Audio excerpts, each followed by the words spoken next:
Basically, the history of coffee. The first writings of coffee happened in and around the early 17th century. Most stories kind of suggest that coffee came out of Ethiopia and the Yemen type regions in Africa. There's a quaint story, there's many stories that go around about where it actually and who actually discovered how it all began.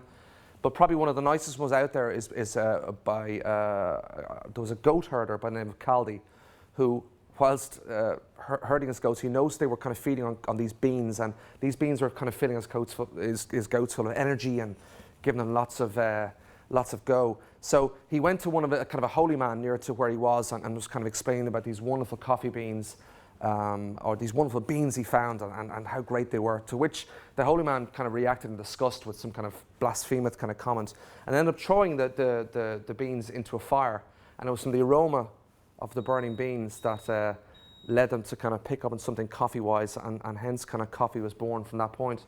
That's a little bit of an urban legend. It's a little bit of a good story, but it is a nice story how it all started off from. So like I said, kind of coffee pretty much was kind of the stories that kind of came out of the early 17th century. Coffee found its way up through North Africa and up into the Middle East. And it was at that point that the Europeans first started coming across it. There was a huge trade back in the middle to early 17th century between Venice and the Middle East and various parts of North Africa. It was at that point there that they start bringing into coffee when it came to Italy, first of all, through Venice. It went to places in France and Luxembourg and Poland and other areas where it all started off first of all. And that's really kind of where the first kind of birthplace of coffee started. The first recorded, I think, coffee shop was in Venice itself, sometime in the middle 1750s, I think, was the first actual coffee house that opened. And it was at that point where colonialism took over on a huge scale. The Dutch East India Company and via their colonies were the first to move coffee on a large scale. They moved it through the islands in and around the archipelagos in and around Sumatra and Indonesia and Java, which they had a colonial interest in. They were the first to move it in, and that was followed closely by the British East India Company as well.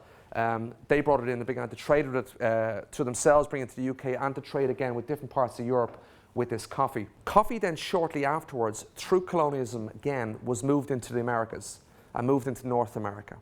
At that particular time, the North Americans were very much into alcoholic beverages and into tea. But it wasn't until the Revolutionary War in 1812 and the famous story of the tea tax that the British put on their teas that all started to change.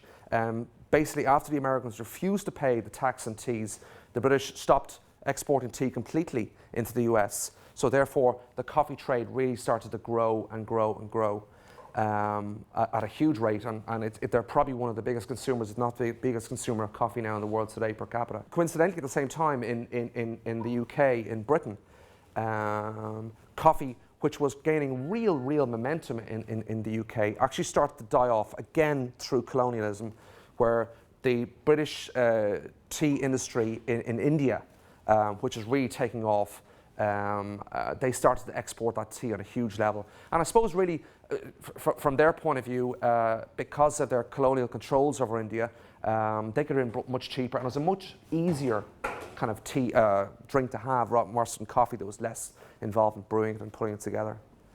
But that's essentially kind of how it all kind of was born out of Europe, out of Africa, out of the Middle East, and how it moved into North America.